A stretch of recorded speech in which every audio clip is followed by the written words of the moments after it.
Actually, the logic behind this accounting treatment of carrying over of the balance of permanent accounts to the next accounting period is quite simple.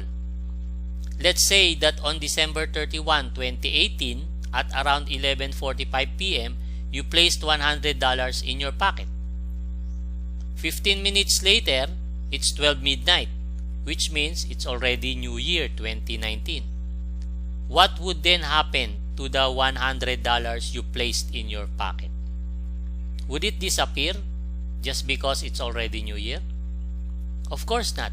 The $100 you placed in your pocket before New Year would still be there by the time 2019 comes in. The $100 in your pocket at the end of 2018 would become the balance in your pocket at the beginning of 2019, because that $100 is cash. It is an asset account. It is a balance sheet account. It is a real or permanent account. Same thing with other accounts which are elements of the balance sheet or statement of financial position, like the accumulated depreciation. Their balance at the end of one period becomes their balance at the start of the following period.